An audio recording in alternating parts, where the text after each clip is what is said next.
Round here, them guns get the last word. Harada once told us that Bandai Namco's marketing is powerful, and he said when they want to flex their muscles, they absolutely can. And over the course of Tekken 8, we have seen that. They have done so many collaborations, some good, some not so good, but all of them coming in such a quick succession. It just speaks to the marketing power of Bandai Namco. And in this video, they did some new collaborations that I want to highlight and just talk about because I think they're really awesome. But before we do so, first, subscribe to the channel. I appreciate everyone who's done so already. Follow me on Twitch and follow me on Twitter as well. Something that I recently posted to Twitter was character statistics. We know that whenever a DLC character releases, they are the most popular, but only 3 characters remained popular, top 5, well after the release. That's Armor King in Tekken 7, that's Fakamram in Tekken 7, and Heihachi in Tekken 8. Clive maintained his #1 spot for 2 months,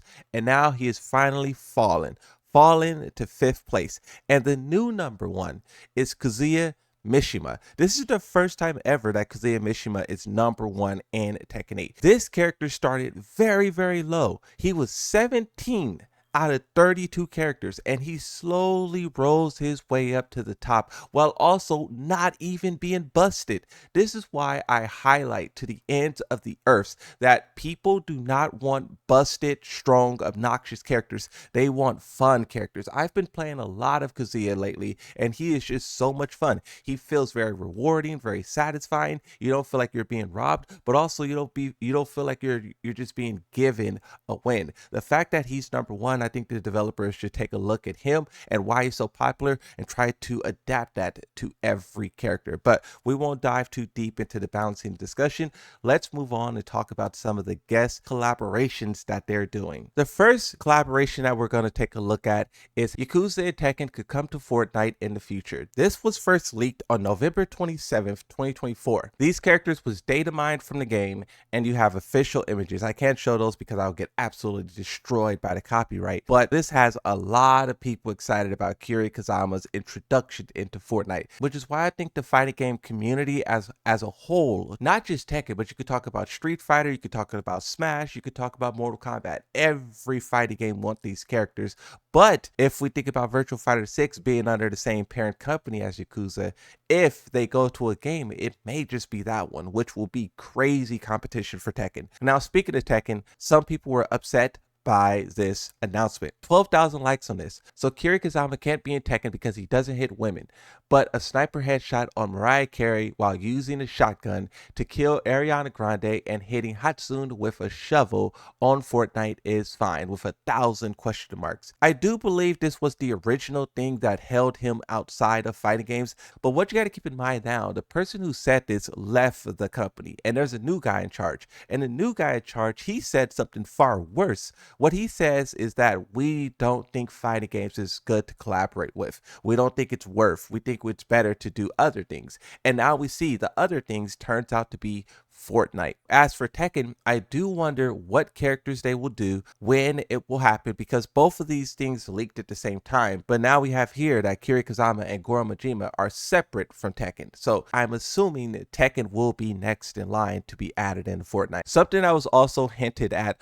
was Pakistan versus Korea, a tournament to decide once and for all who is the greats. Now we have the official teams for each region. This tournament takes place from March 14th to the 16th in South Korea. In the past, we had a EU versus US tournament, and US came out on top, and it was a shocker to everyone. So it's hard to say really what could happen here. We don't know the format, if it's like winner stays on type of thing, but these are some of the best players on the planet, and they're going head to head representing their region. I don't know if money's on the line, but just the pride of winning alone, I think will be more than enough to motivate all of these players to fight and fight hard. Now, this next collaboration was a little strange. Tekken cross SC Soft game collaboration. Tekken characters will appear in both Lineage W and Journey of Monarch. They are respectively MMORPG and Idle RPG mobile games available on Google Play and App Store. They have this little cinematic,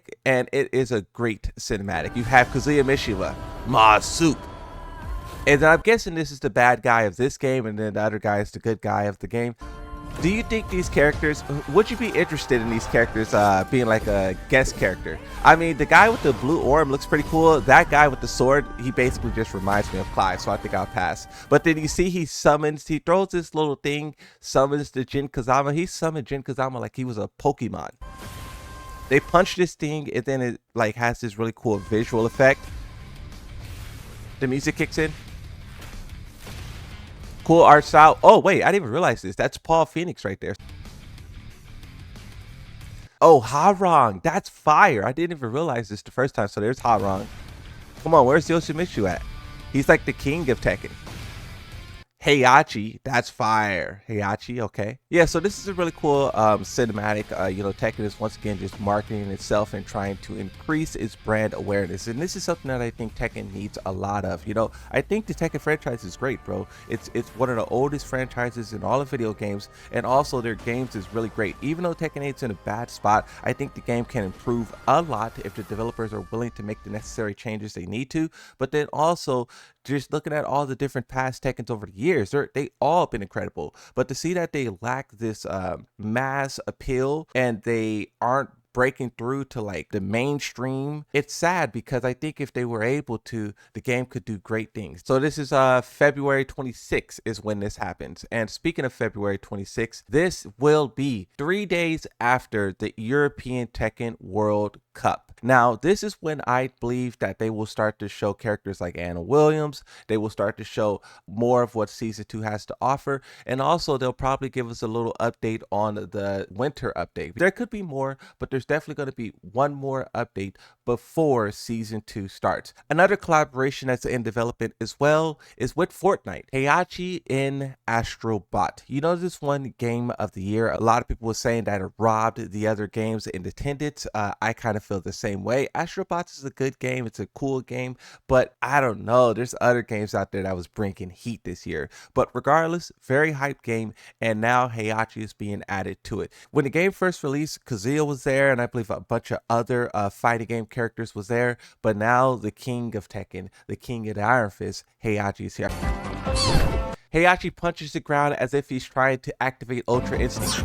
He stands up, he looks at Kuma. This is Kuma, by the way. And he's trying to teach Kuma how to do it. He points at the ground and says, now you do it. First, he taught Kuma the Mishima style, but now he's trying to teach him the new Mishima style that he learned from the Tekken monks. Nah, Heihachi's trying to cook up the most diabolical character to ever exist. Good thing Kuma, his training is taking a very, very long time. Heihachi's blown away.